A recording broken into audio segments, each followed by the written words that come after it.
Assalamualaikum warahmatullahi wabarakatuh. Saya Rahayu Agus Mardiani. Pada kesempatan kali ini kami akan melakukan wawancara kepada teman sejawat. Salah satu dari teman kami yang berkenan untuk kami wawancarai adalah Bu Ais. Bu Ais, ini ada beberapa tugas dari PPD.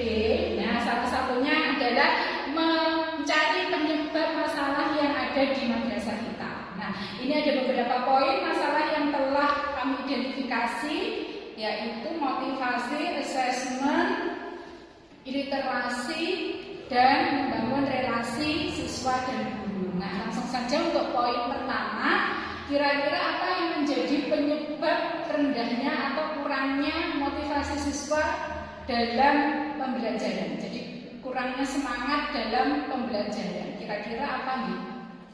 Pertama dari intern atau siswa dulu. Nah, biasanya siswa ini adanya siswa yang minat belajarnya itu kurang. Contohnya memang dia itu belum mengerti apa itu belajar, apa itu tujuan belajar. Kemudian yang kedua, pengajar dari ekstern, pengajaran yang kurang menarik. Jadi bisa saja guru itu pintar, tapi pembelajarannya pasti berpusat pada guru, bukan pembelajaran yang berpusat pada siswa. Seperti itu yang jadi eksternal. Kemudian adanya kurangnya dukungan dari orang tua. Mungkin orang tuanya kedua-dua ayah bundanya dua-duanya sama-sama sibuk, kemudian kurangnya perhatian kepada anak, hanya diantar dan dijemput saja, kurangnya diberi motivasi, kemudian kurangnya diberi perhatian. Nah, itu mungkin bisa menjadi kurangnya motivasi siswa. Oke, berarti ada faktor intern dan eksternal. Internnya mungkin siswa kurang menyadari apa tujuan belajar, dan faktor eksternalnya dari guru dan juga dari orang tua yang mungkin kurang peduli dan pembelajaran guru yang kurang menarik. Gitu nih kesimpulannya.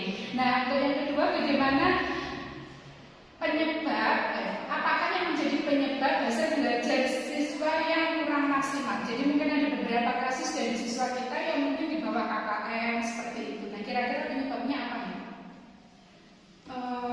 Penyebab kurang gimana tadi? Penyebab penilaian yang penyebab penilaian hasil belajar yang kurang maksimal. Berarti siswa bisa saja kurang fokus dalam pembelajaran. Jadi pengaruh gadget. Nah, itu pengaruh gadget, anak yang itu tadi dari orang tuanya yang mungkin kedua-duanya sama-sama repot, sama-sama bekerja, akhirnya anaknya di gadget, akhirnya anaknya kecanduan gadget. Nah, itu tadi. Jadi di sekolahan dia masih terngiang-ngiang dengan gadgetnya yang ada di rumah, kurang fokus dalam pembelajaran. Kemudian yang kedua, kurang teliti saat mengerjakan soal atau saat membaca. Jadi saat membaca itu anak hanya membaca saja, tidak dimasukkan ke otak. Jadi hanya membaca saja. Kemudian adanya sama itu daya serap anak. Jadi anak itu hanya membaca saja, tidak memahami apa kalimat per kalimat, arti dari kalimat per kalimat. Saya ulangi lagi, berarti adanya kurang fokus terhadap anak, kurang teliti saat mengerjakan, dan daya serap yang kurang. Ya. Meninjau permasalahan yang ketiga, minat baca siswa di madrasah atau literasi siswa yang belum maksimal. Ya. Kira-kira penyebabnya apa ya? Mungkin ini bisa kita lihat dengan jarangnya siswa ke kunjungan ke perpustakaan. Nah, itu berarti kan kita bisa mengidentifikasi bahwa minat baca siswa di madrasah kurang. Betul sekali, ya.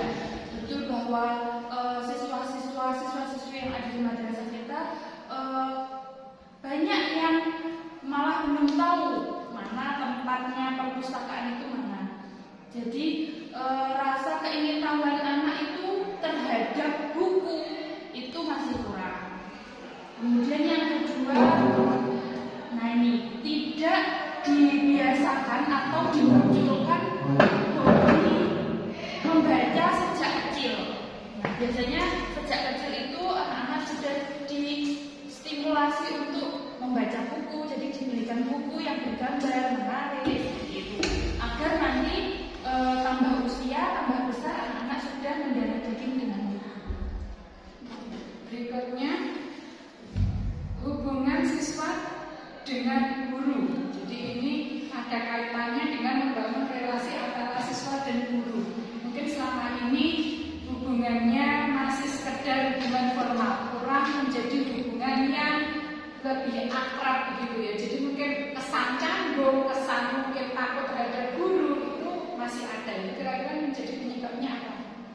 Penyebabnya yang pertama mungkin perhatian guru ke siswa. Nah, jadi kalau misalkan siswa itu bercerita tentang dirinya atau dengan keluarganya, itu sebaiknya guru mendengarkan agar anak merasa disayang, merasa diperhatikan, seperti itu. Kemudian komunikasi. Nah, kita jalin komunikasi dengan anak sebaik-baiknya. Kemudian yaitu tadi menjadi pendengar. Kemudian kita bangun komunikasi dengan anak sehingga terbentuklah kedekatan antara guru dengan siswa. Berikutnya yang terakhir, Bu Ais, lingkungan masyarakat tempat tinggal siswa. Terkadang ada beberapa siswa kita yang mungkin terpengaruh perkembangan belajarnya dengan lingkungan masyarakat tempat tinggal siswa. Kira-kira yang menjadi penyebab lingkungan tersebut menjadi masalah bagi siswa apa ya? Yang pertama pasti pergaulan. Siswa atau anak pasti dia di rumah punya teman. Nah, punya teman, kemudian pasti pergaulan dari anak dan temannya ini sangat berpengaruh. Nah, jadi pergaulan siswa yang ada di rumah ini sangat berpengaruh terhadap kehidupan siswa itu. Oke, terima kasih Bu Ais waktunya. Demikian wawancara yang kami lakukan di sekolah kami dengan teman sejawat. Terima kasih, semoga bermanfaat untuk keberlangsungan selanjutnya. Wassalamualaikum warahmatullahi wabarakatuh.